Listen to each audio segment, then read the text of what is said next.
자, 모두들 반갑습니다. 단태공입니다. 자, 금일은 빌 게이츠의 이제 마이크로소프트가 이제 양자 컴퓨터에 대한 또 투자 모멘텀이 나와주면서 거기에 대한 이 분석과 함께 상용화가 왜 얼마 남지 않았는지 그런 내용을 또 이야기해 보려고 합니다.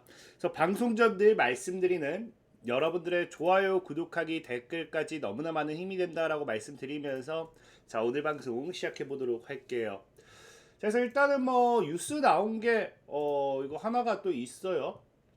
이제 빌 게이츠가 2월 16일에 인도를 방문해서 이제 뭐 이런 AI라든지 퀀텀 밸리에 집중한다 뭐 그런 보도 내용이 나오기 시작을 했어요. 시작을 했고 그래서 그 중에서 우리가 궁금한 건 역시나 양자 관련되는 프로세스 모멘텀이기 때문에 보면은 이 퀀텀 밸리와 마이크로소프트의 투자라고 이야기하면서 결국에는 이 인도의 아마라바티의 이 퀀텀 밸리에다가 마이크로소프트가 제안한 우리나라 하나로 치면은 사실 얼마나 안 돼요. 약 3천억 정도?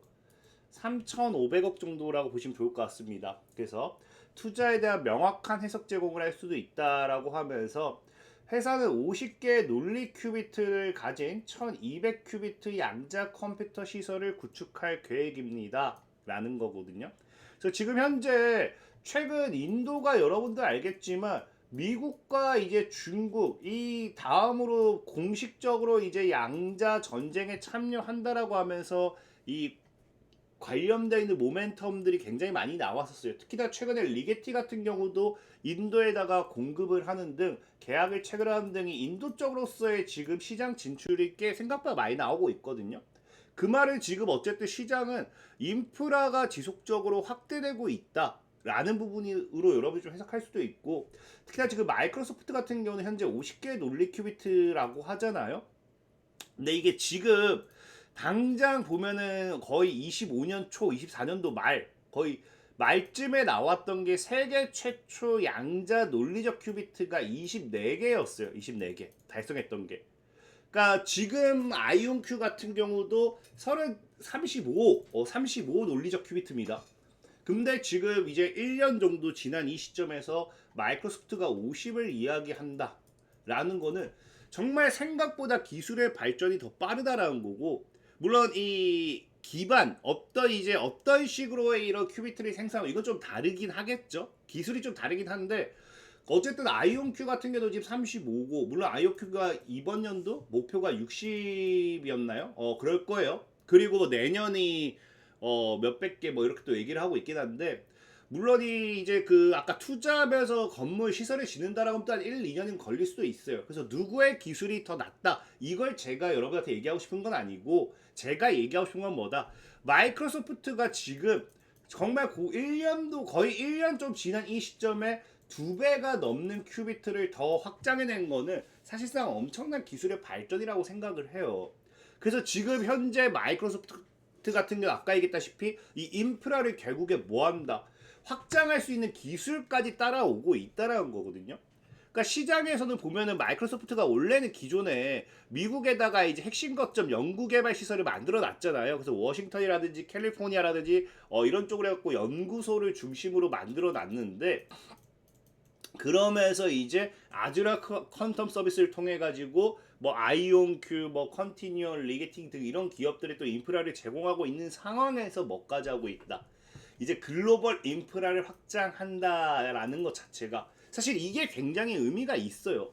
이 보통은 이제 우리가 AI 데이터 센터도 그렇고 역사적으로 이 내가 상용화할 수 있는 기술이 없다라고 하면은 굳이 해외에 먼저 인프라를 확장할 이유가 없습니다.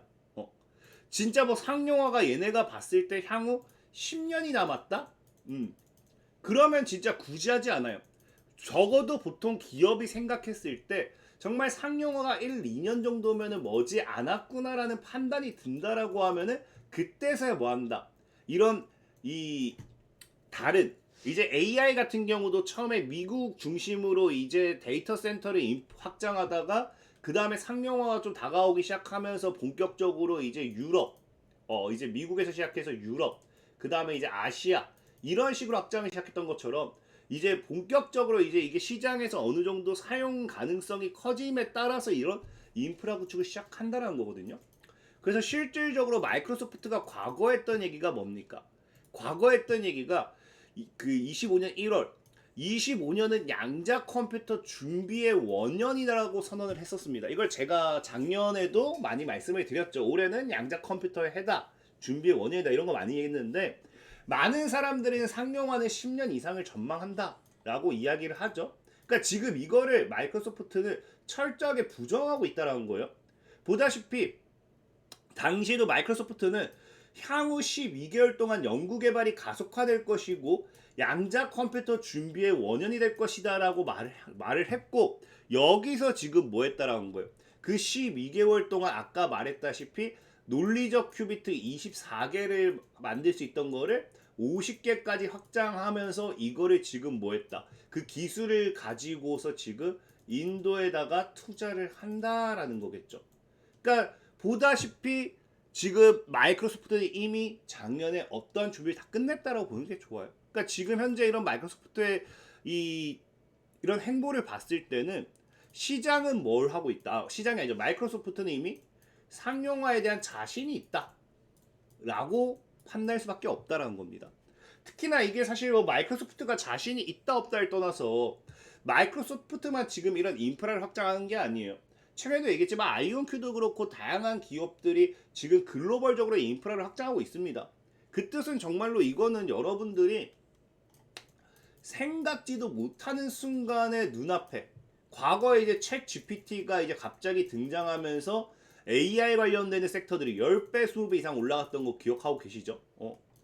그러니까 이런 것들처럼 언제 터질지 모르는 시한폭탄이라면 좀 이제 좀 나쁜 표현 같긴 한데 엄청난 버블이 여러분들이 생각지 못하는 순간에 다가올 수도 있다는 거예요. 사실 마이크로소프트의 이런 보도자료와 함께 오늘 저녁부터 갑자기 또 양자 컴퓨터 관련주들이 급등할 수도 있습니다. 왜?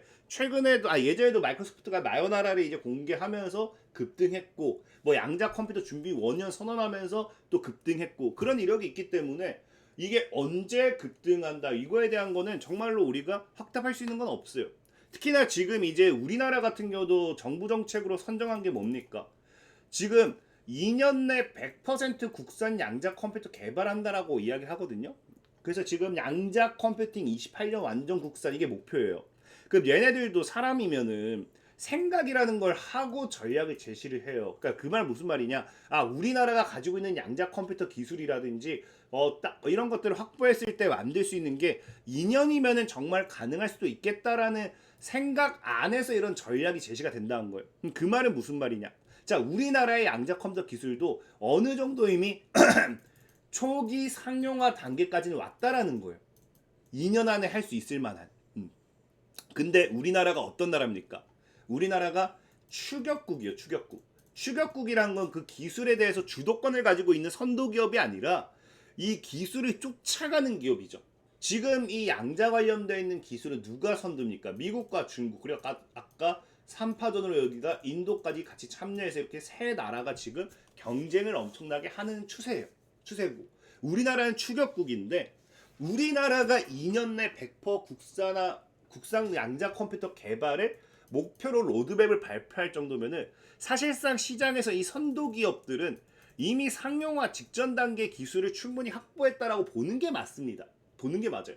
그렇기 때문에 제가 최근에도 얘기했던 게 뭡니까? 엔비디아가 왜 이런 양자 이니셔티브 법안 승인해달라고 승인해달라고 왜 이거를 촉구하냐 왜 쪼냐 했을 때 제가 얘기했던 게 그거였죠. 엔비디아는 이미 양자를 돌릴 기술을 가지고 있다.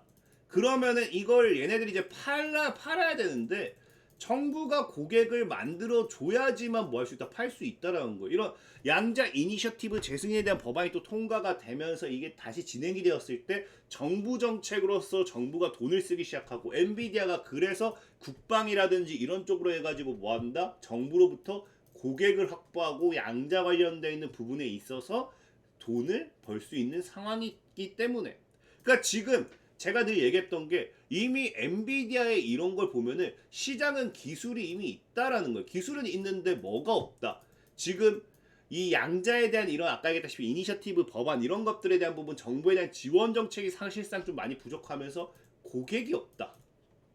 그 고객을 만들어주기 위해서 이걸 빨리 해달라라는 거였거든요.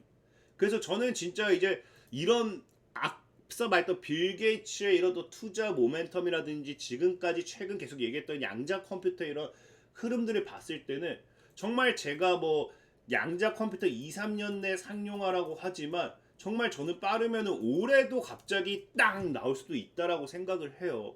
그렇기 때문에 제가 여러분들한테 늘 얘기하는 게 최근에도 얘기했던 게 뭡니까? 저는 양자 컴퓨터 아이온큐 목표 가격을 최소 $100를 봐요.